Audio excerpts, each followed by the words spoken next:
Ang pag-aaralan natin ngayong umaga ay napapanahon. Nagagamit natin to sa panahon natin ngayon. Katunayan, bilang pagpapakilala o pagbibigay ng konteksto doon sa awit nating bubuksan ngayong umaga, yung awit 89. Ito ay isang awit na kung saan mapapansin natin na ang sumula ay nagdadalawhati. May parang conflict na naranasan sila at siya ay dumudulog sa Panginoon sa mga sandaling ito. Pinapanalangin niya. Ano ba itong nangyayari? May pangako ka, Panginoon, kay David na ang kanyang paghahari ay magpapatuloy at hindi siya mawawala sa trono. Pero sa mga pagkakataong ito yung pangyayari na ang Babylonia ay sinakop ang Jerusalem. Nabihag sila. At ang konteksto nito, yung templo, niransak, pinagnakawan, yung mga gamit ng mga mararangyan. Kung mababasa nyo yung ginawa yung templo, napakarangyan yung templo. Pero sa mga yugtong ito, ang templong ito ay winasa, ang mga gamit ay winakaw. Yung mga prinsipe at mga royalty ng mga Hudyo, sila ay tinatapon, exiled, hindi sa Netherlands, kundi sa Babylonia. May ganitong sitwasyon. So, sabog ang puso ng tao sa lungkot. At itong writer, si Ezra, si Ethan, isang Ezrahite. Ibig sabihin, kung babasahin nyo doon sa 1 Kings chapter 4, itong si Ethan ay napakatalinong tao. Katunayan, kinumpara siya kay Haring Solomon. Kilala naman natin at alam natin na si Haring Solomon ang pinaka-matalinong taong nabuhay at etong si Ezra ay nakalinya doon sa mga matatalino na tao. Kaya dito sa awit na babasahin natin, makikita niyo yung laging word na sila. Nagdidebate ang mga scholar kung anong ibig sabihin ng sila. Pero ang karamihan, nagkasundo sila na ang ibig sabihin nito ay pause. Medyo tigil tayo ng konti. Pag bulay-bulayan natin yung mga sinabi. So, very malalim mag-isip si Ezra. Kaya itong awit na to punong-puno ng damdamin. At makikita natin sa pagbinasa natin mamaya na ang damdamin dito ay may dalamhati. Ang maganda lang, ang pagdadalamhati niya ay mawawangis mo yung kanyang pagtitiwala sa Diyos.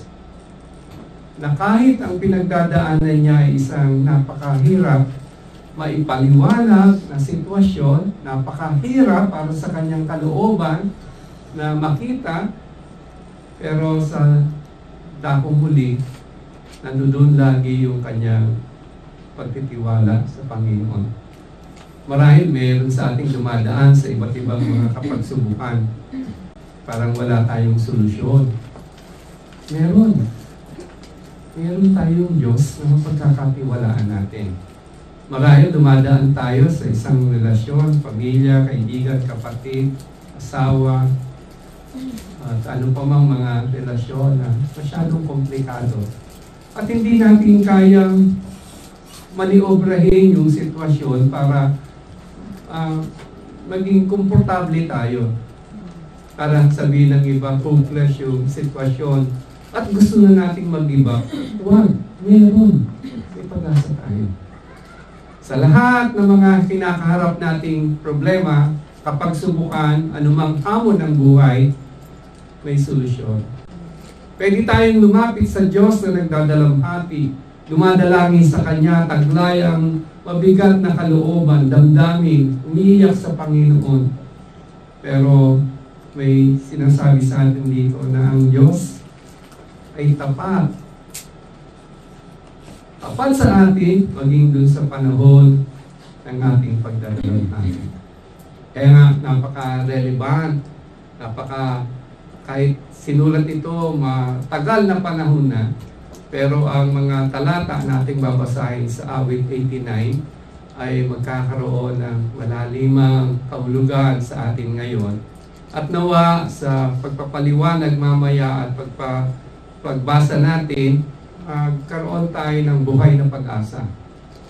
Na walang lalabas sa atin ngayong umaga na kung malungkot ka nung pumasok, kung may tinataglay kang tanong at problema, kabigatan sa damdamin, pumasok, lalabas tayo dito, dala natin ang pag-asa. Pagkat meron tayong Diyos na tapat sa gitna ng ating mga dalamhati. Medyo mahaba po yung awit 89, kaya pwede bang mag-request sa inyo? Basahin natin ito. Ako yung verse 1, kayo yung verse 2. Ako yung verse 3, kayo yung verse 4. Alternate. Ako yung odd number, kayo yung even number. Pagdating ng verse 52, sabay-sabay nating basahin. Sapagkat ito yung pinaka-climax, pagbubunyi ni Ethan sa panahon ng kanyang dalamhati. Okay po ba doon? Dahil mahaba po ito habang binabasa natin, kung may mga medyo doon sa ating program, maliliit yung kanyang titik. Pero kung may cellphone kayo, magandang balita version, pwede nyo puntahan yan. Okay po ba? Malinaw po ba? Maaaring anyayahan, bawat isa na tumayo. Basahin po natin ang talata sa ating harapan. Awit 89, verse 1 ako, verse 2 kayo, hanggang matapos po natin, hanggang verse 52. Ako muna po.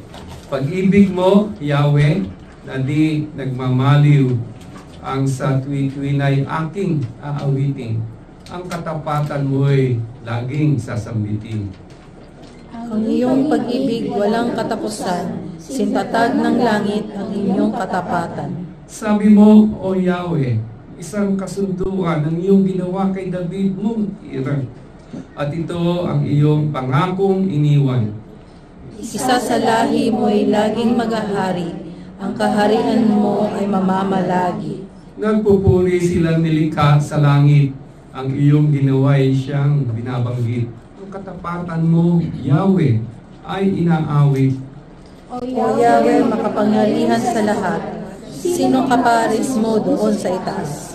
Mga nilalang doon sa kalangitan, kay Yahweh ba sila ay maipapantay? Sa pagtitipon man ng lahat ng hinirang, may banal na takot sa iyo at paggalang.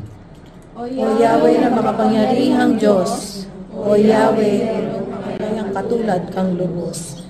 Sa kapangyarihan ay tunay na puspos, kadakilaan mo'y sadyang lubos-lubos. Sumusunod sa iyo dagat mang mabangis, alon mang malaki, nagpapatahimik. Iyang dambuhala kung tawagi Rahab, ay iyong dinurog sa taglay mong lakas. Lahat mong kaaway ay iyong binasak, kapangyarihan mo'y ubod ng lakas. Sa iyo ang langit, sa iyo ang lupa, ang buong daigdig, ikaw ang may likha, lahat ng narooy sa iyo nagmula. Timog at Hilaga, ikaw ang naglagay, bundok, Hermon, Tabor ay nag-aawitan. Nagpupuri sila sa iyong pangalan. Ang taglay mong lakas at kapangyarihan ay walang kaparis, di matatawaran. Ang kaharian mo ay makatarungan, sa ligang matuwid ang pinagtayuan. Wagas na pag-ibig at ang katapatan, ang pamamahala mong ginagampanan. Mapalad ang taong sa iyo'y sumasamba, sa pagsamba nila'y inaawitan ka, at sa pag-ibig mo'y namumuhay sila. Sa buong maghapon ika'y pinupuri, ang katarungan mo'y siyang sinasabi. Ang tagumpay namin ay iyong kaloob, dahilan sa iyong kagandahang loob. Sapagkat si Yahweh ang aming sanggalang, ang aming hari ay siyang humirang. Banal ng Israel siya'y aming sandigan, ang pangako ng Diyos kay David. Noon pa mang una, sa mga lingkod mo, ika'y nagsalita, Sa pangitahing pinakita mo ang badya, aking pinutungan ang isang dakila na aking pinili sa gitna ng madla. Ang piniling lingkod na ito'y si David, aking binuhusan ng banal na langis. Kaya't palagi ko siyang gagabayan at siya'y bibigyan ko ng kalakasan. Di siya malulupig ng kanyang kaaway, ang mga masamay di magtatagumpay. Aking dudurugin sa kanyang harapan, sila'y mamumuhi na mga kaaway. Ang katapatan ko't pag-ibig na wagas ay uungol ko't aking gagawa, at magtatagumpay siya oras-oras. Mga kahari ay kanyang masasakop, dagat na malawak at malaking ilog. Ako'y tatawaging ama niyang Diyos, tagapagsanggalang niyang manunubos. Gagawin ko siyang panganay at hari, pinakamataas sa lahat ng hari. Ang aking pangako sa kanya ay iiral at mananatili sa aming kasunduan. Laging maghahari ang isa niyang angkan, sintatag ng langit siyang kaharian. Kung ang mga anak niya ay susuway at ang aking utos ay di gagalang. Kung ang aking aral ay di papakinggan at ang kautos ay hindi iingatan, Kung gayon, daranas sila ng parusa dahil kasamaan ang ginawa nila. Sila'y hahampasin sa ginawang sala. ngunit ang pangako at pag-ibig kay David ay di magbabago, hindi mapapatid. Ang tipan sa kanya ay di ko sisirain, ni isang pangako ay di ko babawiin. Sa aking kabanalan, ipinangako po kay David ay hindi magsisinungaling. Dahil trono niya ay hindi magwawakas, hanggang mayroong araw tayo'y sisikat. Katulad ng buwan na hindi lilipas, matatag na tanda doon sa itaas. Ay iyong hirang, ay tinawag mo at pinagalitan mo. Binawi mo pati iyong tipan, ang kanyang korona ay iyong dinumhan. Ang tangkulan niya ay iyong winasak, mga muog niya ay iyong ibinagsak. Lahat ng magdaay nagsasamantala, ang ari-arian niya'y kinukuha. Bansa sa paligid, pawang nagtatawa. Iyong tinaas ang kanyang kaaway, tuwang-tuwa sila pinagtagumpay. Ang sandatan niya'y nawalan ng saysay, binigo mo siya sa kanyang paglaban. Yung kanyang trono at ang sentrong hawak, inalis sa kanya iyong binagsak. Sa iyong ginawa'y nagmukhang matanda, sa kanyang sinapit siya'y napahiya. Hanggang kailan pa ba mukha'y itatago? Wala na bang wakas? Hindi ng galit mo. Alam mo, O Yahweh, ang buhay ng tao ay maikli lamang sa balat ng mundo. Papanaw na silang naklikha mo. Sino ba ang may buhay na hindi papanaw? Paano iiwas sa kanyang libingan? Tayong mga tao ngayon nabubuhay. Nasaan ang alab ng ating pag-ibig at tapat sa sumpang binabagay? Nasaan ang Diyos iyong pag-ibig? Iyong nalalaman na ang mga pasakit ng abamong lingkod na pawang tiniis, ang mga pagkutya na kanyang sinapit sa kamay ng taong pawang malulupit. Ganito tinuya ng iyong kaaway ang piniling hari saan marinig. Sabay-sabay, si Yahweh ay ating purihin magpakailanman. Amen. Amen. Dakilang Diyos, maraming salamat po sa iyong banal na salita. Palakasin mo ang bawat isa sa amin. Kilala mo kami, ang mga pinagdadaanan namin. Maaring noon at ngayon, na maaring noon hindi pa masyado naming nare-resolve at ngayon may mga pinagdadaanan kaming pagkatanong sa iyo. Nawa ang salita mo ang mangusap sa amin upang uuwi kaming matagumpay, matatag sa paniniwala at pagtitiwala sa iyo. Ito po panalangin namin sa pangalan ni Jesus. Amen. Makakaupo na po tayo. Maraming salamat. Mahaba yung binasa natin. No? Ang sarap magbasa ng salita ng Diyos. At maganda yung training natin ngayong umaga. Magbabasa tayo ng salita ng Diyos. So ang sabi ko nga kanina, ang sumulat nito si Ethan, isang matalinong tao na kabahagi ng tribo ni Ezra. At nung sinulat niya to, nakita niya yung pagwasak ng Jerusalem, yung templo. Nakita niya kung paano binaboy. At yung mga royalty, mga matatalino, yung mga skilled workers na Hudyo, lahat sila binikbit papunta dun sa Babylonia. Alam niyo kung sino na lang ang tinira nung Nebuchadnezzar? Yung mga ordinaryong tao, yung mga magsasaka, nag-aalaga ng lupa. Pero yung mga nobles nila, lahat ay binitbit. So dito sa awit na to, dito nagkaroon ng pagkatalo sa isip ni Ethan, yung pangako ng Diyos kay David. Ang ganda nung binasa natin, yung pangako ng Diyos kay David, na si David at ang kanyang angkan ay patuloy na mag-ahari. Pero kung napansin nyo, kasama dun sa pangako, na kapag ka may dumating na panahon na ang mga anak niya ay susuway at ang utos ng Diyos ay hindi igagalang, kung ang aral ng Diyos hindi papakinggan, ang kautosan niya hindi iingatan, dara na sila ng parusa dahil sa kasamaan na ginawa nila. Sila'y hahampasin sa ginawang sala. So kasama sa pangako, itong may disiplina, kondisyon. May kondisyon. Diba? Na pagka sumunod kayo, yan yung malalasap nyo, pero kapag kayo ay sumuway, naku, mahahampas kayo ng Panginoon. Madidisiplina.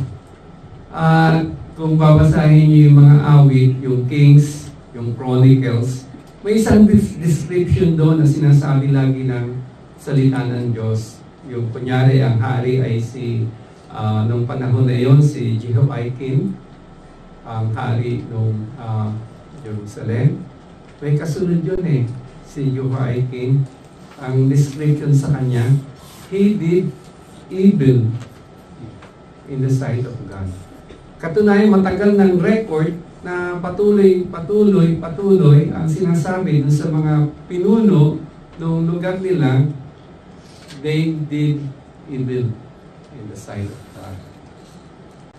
Yun yung konteksto ng panahon at dahil dito, maraming mga propeta na nagbigay na ng hula na tayo ay mga kukupkop ng dayuhang bansa sapagkat tayo ay hindi sumunod sa Panginoon.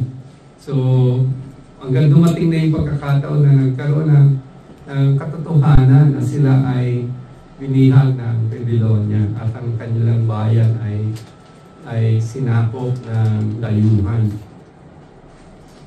May mga kaibigan din akong pastor na nag-text sa akin, parang kagaya nung nangyari kay dating Pangulo natin na na-exile. Ang Pilipino daw ngayon medyo hati pa dahil yung iba campaign, yung iba hindi. Maganda rin pala isipin ito para sa atin. Anong dapat nating gawin sa mga panahong kagaya nito? Mamaya, magkakaroon tayo ng application sa country. Anong pwede nating gawin para maging kapaki-pakinabang itong mga pangyayaring ito sa ating bayan, sa application yun. So, nasa ganitong konteksto. At mapapansin nyo, si Ethan ay talagang meditative siya. Lagi siya may sila. Yung tigil muna. At pinag-iisip-isipan, pinagbubulay-bulayan kung ano yung mga sinasabi at nasabi. Ano yung kalooban ng Panginoon dito. Kaya nga, sa pagbasa natin, mapapansin nyo na yung damdamin dito sa mga talatang binasa natin na may kasamang pagdadalahati. Sa ibang salita, may panaghoy. Sa English, may lamentation. Yan yung konteksto ngayon. Pero, ang maganda dito, kung mapapansin nyo, sa gitna ng lahat ng mga pagdadalamhati, sa mga panaghoy na yan, nandito lutang ang pagiging tapat ng Diyos at lutang din na si Ethan ay hindi siya nawalan ng pag-asa sa kanyang buhay. malungkot. Minsan may mga Kristiyano kapag dumaan sa mga pagsubok, napanghihinaan ng pananampalataya. Na hayaan na lang nila na yung payo ng mundo ang siyang sundin nila at medyo tumalikod na rin dun sa Diyos kasi iniisip nila, ang Diyos nga tinalikuran ako. Diba? Minsan naisipan natin, pinabayaan tayo ng Diyos kapag nagka-problema tayo. O lalo na pagka hindi na natin maintindihan yung mga nangyari sa atin, sabihin natin, Lord, nasaan ka ba? Ba't ka nananahimik? Ba't tahimik ka? Ano nangyayari? Si Ita nasa ganung contemplasyon siya dito Sa dami ng malulungkot na nakita niya at naranasan nila nun, dumako siya sa Panginoon. Ang maganda lang, nung dumako siya na sa Panginoon, may kasamang pananampalataya ito. Kaya sa unang puntos, makikita natin ang katapatan ng Diyos sa gitna ng pagdadalamhati kapag kinilala natin yung katangian ng Diyos.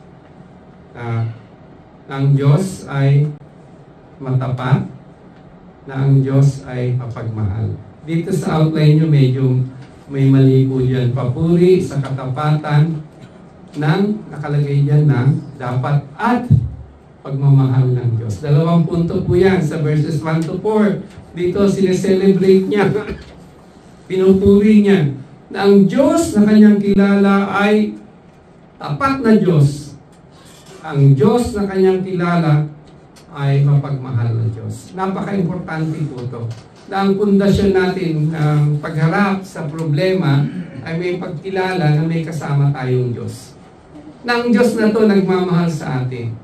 Lagi ko nga sinasabi sa aking sarili din at minsan nababanggit ko sa inyo. Don't forget, the love of God is a present reality. Ano mang pinagdadaanan mo dito, hindi nagmamaliw o pag-ibig ng Panginoon. It's a present reality. At napakagandang isipin na may ganitong realidad na tinataglay tayo. Dito natin makikita na yung worth natin as tao. Diba? Na tayo binigyan ng, sa dami ng nilikha ng Diyos, binigyan tayo ng pagmamahal. Sabi nga ni Sandy Patti, sa kanta niya, He's more than wonderful.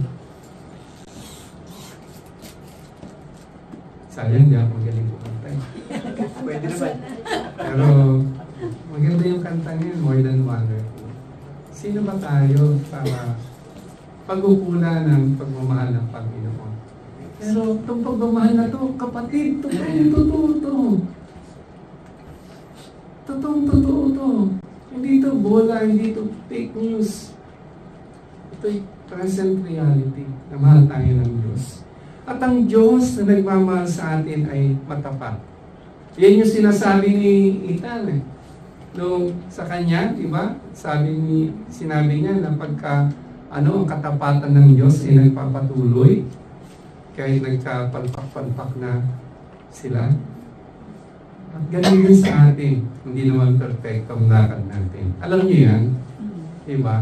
Kung tayo ay magiging matapat sa ating pananaw, sa ating sarili, alam natin na marami din tayo problema. Kasalanan, hindi tayo perfecto, hindi tayo umabot sa kaluwalhatian ng Diyos, na ang kaligtasan o pagmamahal na binibigay ng Diyos sa atin ay biyaya. Ibig sabihin, hindi tayo karapat-dapat. Pero dahil pagmahal ng Diyos, yan binigay sa atin. Biyaya ng Diyos. Kaya ito yung inumpisa ni Ethan yung kanyang pagdadalamhati sa pagkilala kung sino yung Diyos na kanyang pinagtitiwalaan. Ang Diyos na to ay Diyos ng pag-ibig. Mahal siya ng Diyos at katiwa-tiwala itong Diyos na ito. Nagbibigay ito ng comfort sa atin Ibigay ito ng papanatagan. Ibigay ito sa atin ng pagpapalakas ng ating kalooban. Diba? Nagbibigay sa atin ito ng pag-asa. He can hope against hope. Sabi ni Paul, pag dumadaan tayo sa mga matitinding kapagsubukan, because the love of God has been shed abroad in our hearts. Ang pag-ibig ng Diyos ang siyang sumasabay sa atin. Ang katapatan naman ng Diyos, nagbibigay sa atin ito ng confidence. Kung may problema man, mahirap man, pero sigurado ka, confidente ka, assured ka, at the end of the day, mawawala yung problema yan. At makikita mo yung kaluwalhatian ng Panginoon. Bakit kailangan kanya padaanin sa mga mahihirap na bahagi ng buhay? Wala naman po atang tao na nabuhay na hindi nagkaroon ng problema. Ang maganda lang sa atin, meron tayong Diyos na pinagkakatiwalaan. Kaya sa gitna ng problema, hindi tayo nawawala ng pag-asa sapagkat alam natin na ang Diyos ay nagmamahal sa atin at siya'y katiwa-tiwala sa ating buhay. Kaya bang bumago ng tao? Hindi. Pero ang Diyos kaya. Kaya bang bumago ng mahirap na sitwasyon? Mag-solve ng maraming problema? Kung magiging malinaw ang isip natin, masasabi natin wala tayong kakayanan. Pero, with God, nothing is impossible. Diba? Itong Diyos na ito na mga kapangyarihan na tapat na nagmamahal sa atin, ito yung pundasyon ng ating pagharap sa lahat ng mga dalaghasing problema natin. Amen? Kaya nga dito, yung umpisa ni Ethan, yung kanyang awit, although sa mamaya makita natin, nagdadalamhati siya, pinupuri niya ang Diyos sa kanyang katapatan, sa kanyang pagmamahal. At pagkatapos, pangalawang yugto dito sa verses 5 to 14, inalala niya ang mga pangako ng Diyos. Importante po na sa pagharap natin ng problema, naiintindihan natin kung ano ba yung pinangako ng Diyos sa atin. Kaya nga importante yung salita ng Diyos. Na pangahawakan natin yung salita ng Diyos. Dito sa mga awit na to, inulit ni Ethan yung pangako ng Diyos kay David. Na si David ay maghahari, ang kanyang trono ay hindi magwawakas. Ang kanyang mga anak, isang araw, patuloy na maghahari. No, sa gitna ito ng katotohanan na sila ngayon ay wala ng hari. Katotohanan na sila ay sinakop na ng Babylonia at ang kanilang mga nobles ay na-exile na doon sa Babylonia. So, sa gitna nun, ang tinitindigan ni Ethan ngayon, yung alam niya na ang Diyos ay tapat at mapagmahal, at sa pagkakataong ito, alam din niya na ang Diyos niya may pangako, at ang pangako na to ay sigurado na magkakaroon ng katuparan. Alam niyo, kaya nga sabi ko, importante sa atin, nagbabasa tayo ng Biblia, dito natin makikita yung mga pangako ng Diyos sa atin. Alam niyo ba na si Jesus nangako sa atin, I will never leave you nor forsake you? Alam niyo ba si Jesus nangako sa atin, sabi niya, in this world you shall have tribulation. Paghihirap. Tandaan kayo ng paghihirap. Pero ang sabi ni Jesus, but be of good cheer, I have overcome the world. Pero, magala ka sapagkat pinagtagumpayan ko yan. At yung pagtatanggupay ng Panginoon, hindi yung para sa Kanya, yun ay para sa atin. Kaya nga, sigurado tayo na dapat alam natin yung pangako ng Diyos para hindi na tayo nadidepress, hindi tayo nawawala ng pag-asa. Kasi sa yugto ng problema, aminin natin, wala namang malakas sa atin eh. Ako takot nga ako sa problema eh. Kung pwede lang, Lord, huwag mabigyan ng problema, mahina po ako dyan eh. Pero dumarating yung problema. Pero pag nandito na tayo sa problema, anong titindigan natin? Yung pangako ng Diyos sa atin. Diba? May Diyos na nangako. Kasi importante, no? Maunawaan din natin na katiwa-tiwala ang Diyos. Kung papansin nyo dito sa mga awit, dilahad niya yung kapangyarihan ng Diyos. Paano yung magagawa ng Diyos? Sabi niya, miski yung alon, napapatahimik. Diba? Yung nature, kayang pigilan ng Diyos. At walang imposible sa Diyos kasi dapat din nating maunawaan, kaya natin tinitindigan yung pangako ng Diyos sapagkat ang pangako ng Diyos ay sigurado. Hindi siya tao na pag nangako, palpak.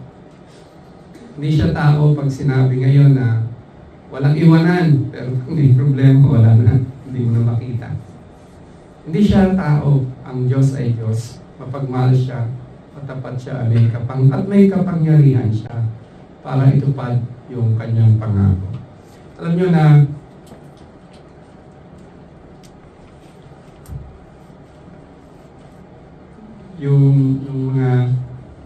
yung baby pa yung anak namin is yan, dalawa lang naman yung anak namin. Mahal na mahal namin yan eh. Pag nagkakasakit, narawatil kami. Lalo na si Sen. Hindi yan tutulog. Kabantayan niya pag may sakit.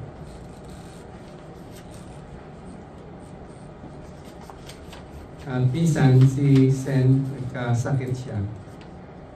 Sabi ng doktor sa amin, lately na lang yan, last year, na walang gamot talaga yung sakit niya, kundi painkiller lang. Medyo worried kami kasi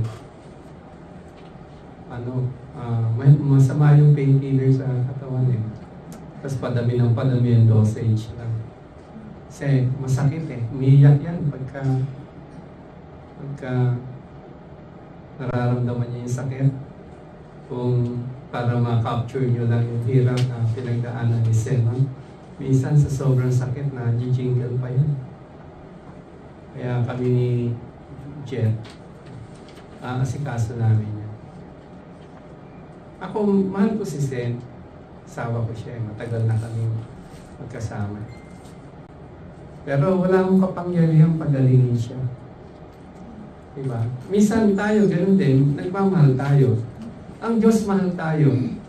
Pero ang tanong, may kapangyarihan ba ang Diyos na gumalaw sa buhay natin para ayusin yung buhay natin? Meron. Kapangyarihan na siya. Pero tayo, wala. Hopeless tayo. Nung mga panahon na yun, wala akong ginawa kundi magpanalangin sa Lord. Lord, tulungan mo po kami. Tulungan mo si Sen.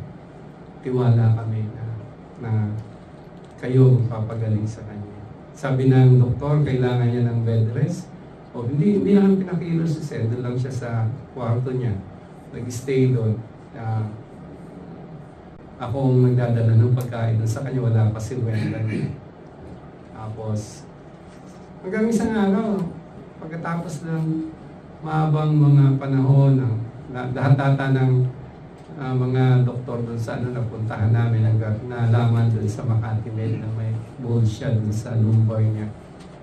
Pero, to cut the long story short, mahal ko si Sen, pero wala akong kapangyarihan. Pero ang Diyos, mahal si Sen, at ang Diyos may kapangyarihan. Diba? Tayo, mahal natin yung mga pamilya natin, kaibigan natin, pero wala tayong kapangyarihan. Ang Diyos may kapangyarihan. Kaya pwede natin ipagkatiwala sa Diyos itong mga ganitong oras de peligro natin. Diba? Kaya nga, ayun yung maganda sa ating Diyos. Alam natin yung pangako niya sa atin at tinitindigan natin yung pangako ng Diyos sa atin. Sa isang araw, makita natin may katuparan din. Diba? Hindi nawawalan tayo ng pag-asa kasi may pangako ang Diyos. Amen ba doon? Nakita niyo ba po yung katotohanan ito na meron tayo?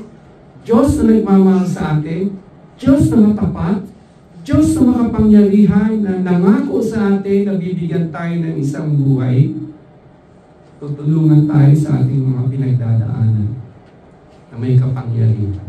So ito yung pangalawa na ginawa niya. Inalala ni Kitan yung pangako ng Diyos. Ito, imposible sa kanyang mabago. Makapangyarihan ng Nebuchadnezzar, ang Babylonia.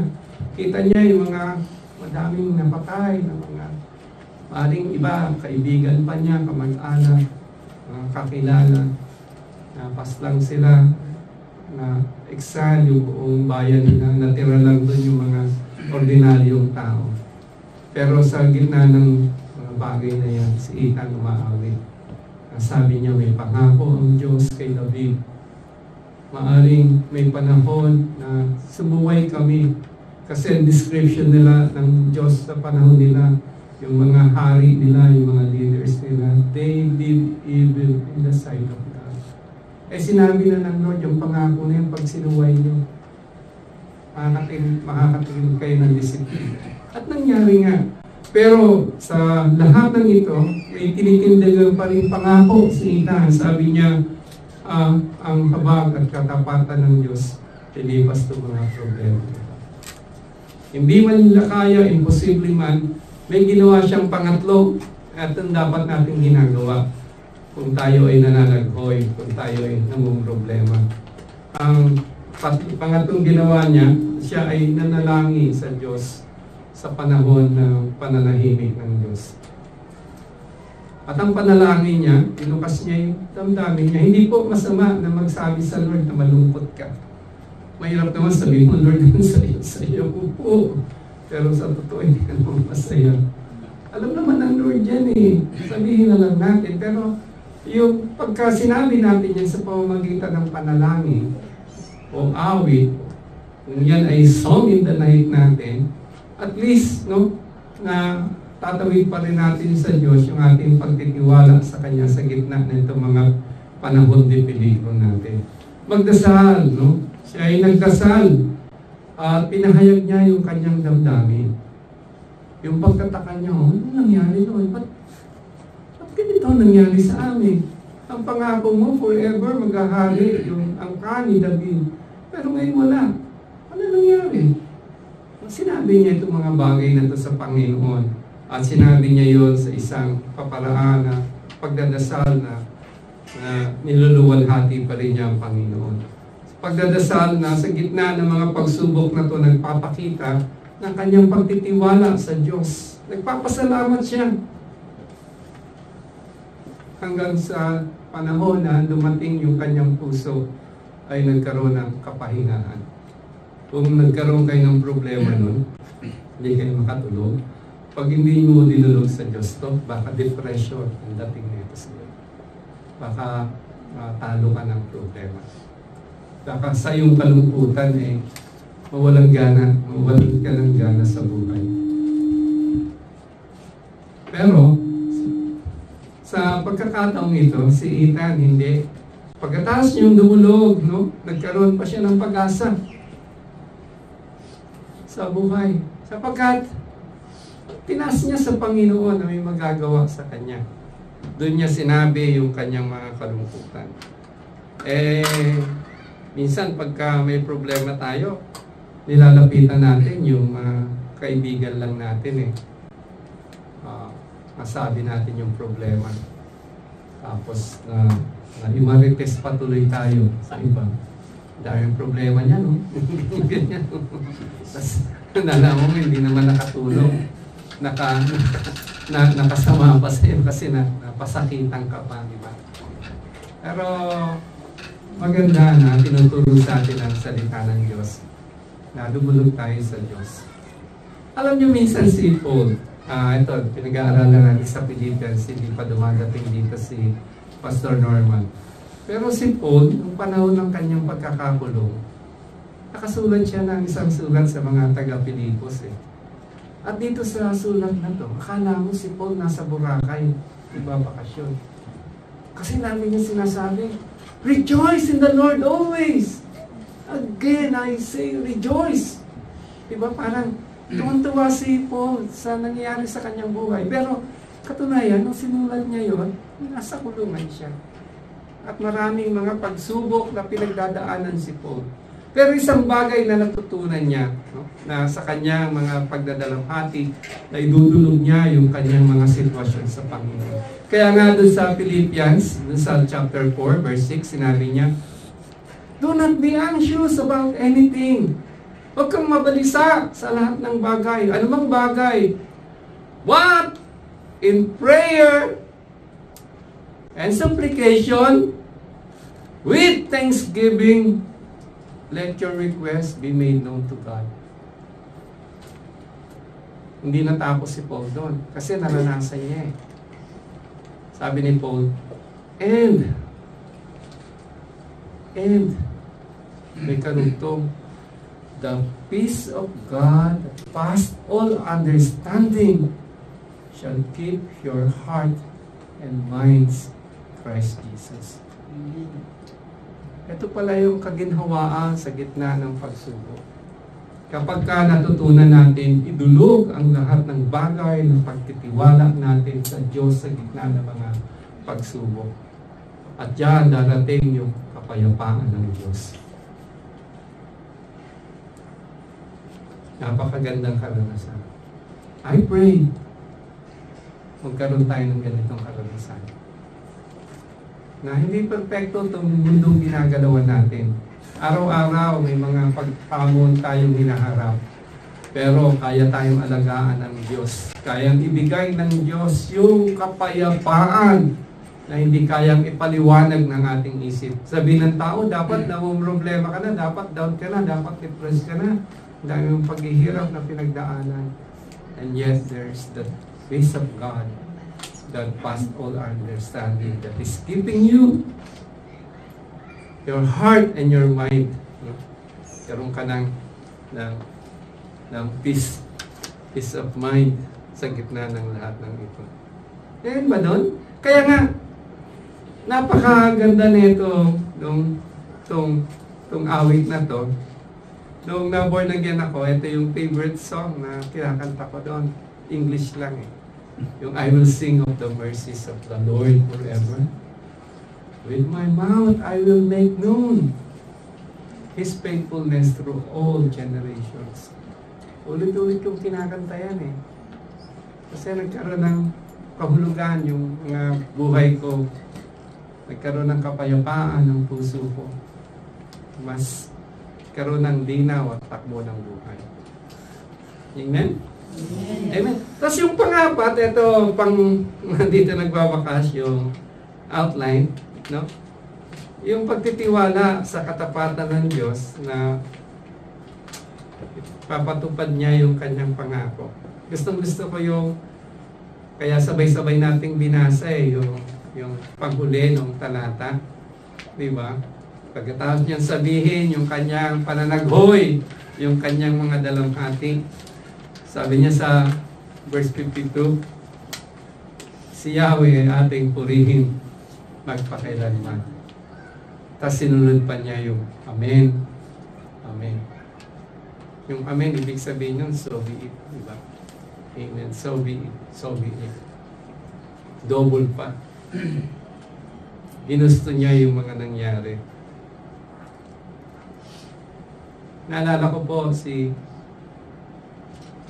Christ, yung Panginoong Jesus, nung panahon na siya ay nanaghoy, nung panahon na siya ay nananalangin dun sa hardin ng Gethsemane. Ito yung gabi na bago niya alay ang kanyang buhay. Isakripisyo yung buhay niya doon sa krus ng Kalbaryo. Dadaanan siya ng lahat ng uri ng kahihiyan at kasakitan. Alam niyo, ang Panginoon mismo, nung gabing yun, nanalangin siya sa Ama. Ang sabi niya, kung maaari lang, Ama, na wag ko nang malasap ang sarong hinaharap. Kung maaari lang na palagpasin to, hindi ko naharapin eh. Pero alam niyo, ang sabi ng Lord sa prayer niya, not my will, but your will be done. At ito yung natutunan ni Ethan eh. May mas mataas na kalooban ang Panginoon sa lahat ng kanyang pinagdadaanan. At ang kalooban ng Diyos na ito ay kanyang tatanggapin. At ang kanyang kapalaran na haharapin ay yayakapin. Amen and amen, sabi ni Ethan. Alam niyo po ba na sabi ng isang propeta dun sa Jeremiah chapter 29 verse 11 na ang Diyos ay may plano sa mga Hudyo kasi mga Hudyo to na tinapon sa ibang lugar.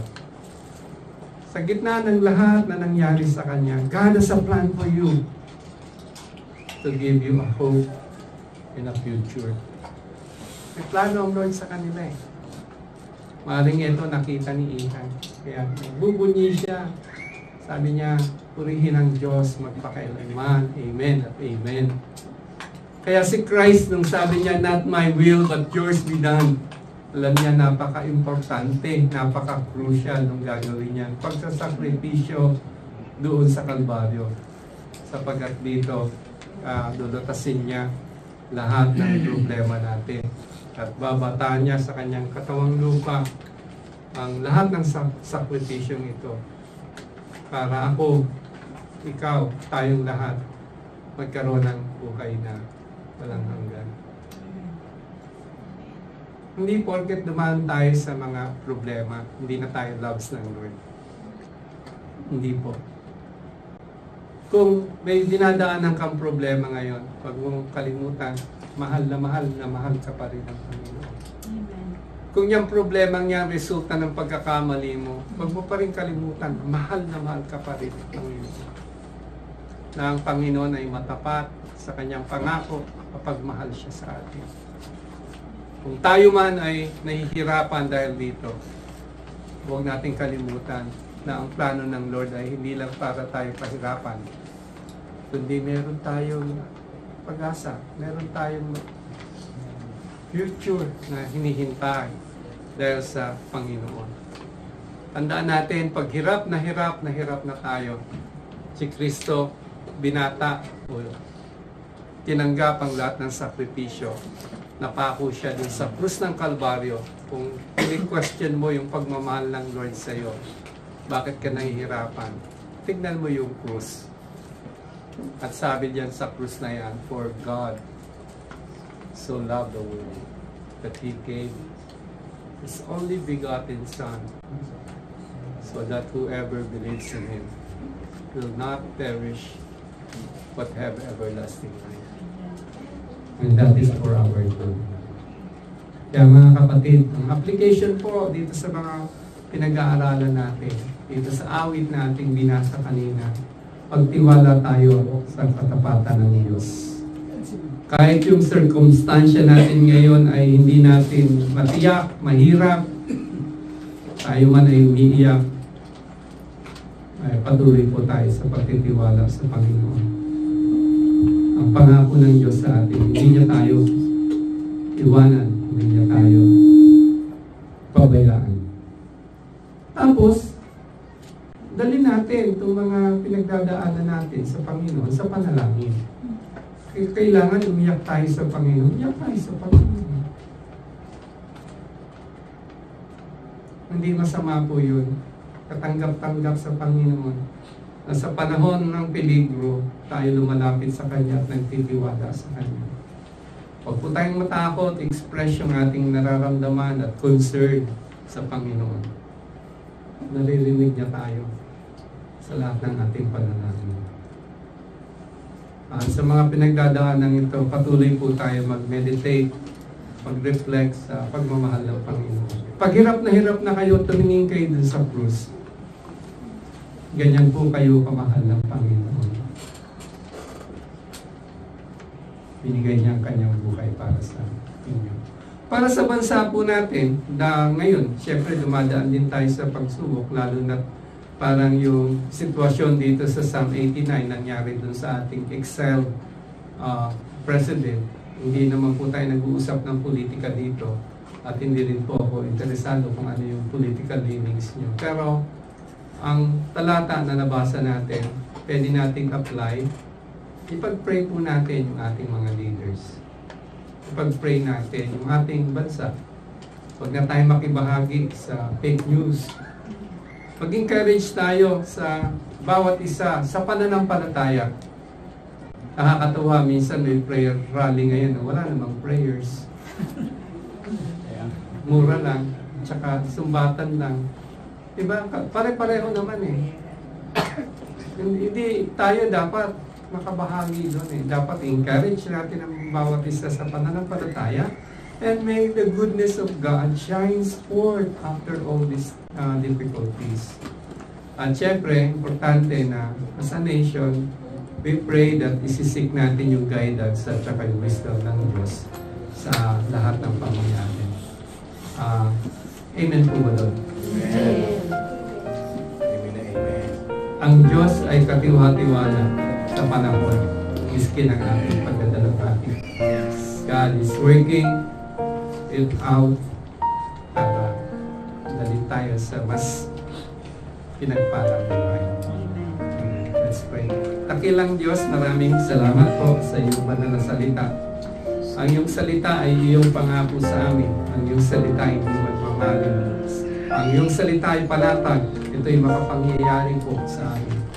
Kaya nga patuloy mo palakasin ang bawat puso, bawat damdamin, bawat isa po sa amin maaaring dumadaan sa iba't ibang uri ng pagsubok. Hindi po namin maaaring alam ang pinagdadaanan ng bawat isa. Pero kayo, kilala mo kami ng Diyos personal. At alam mo ang aming mga pangalan. Sa mga sandaling ito, tulungan mo kami.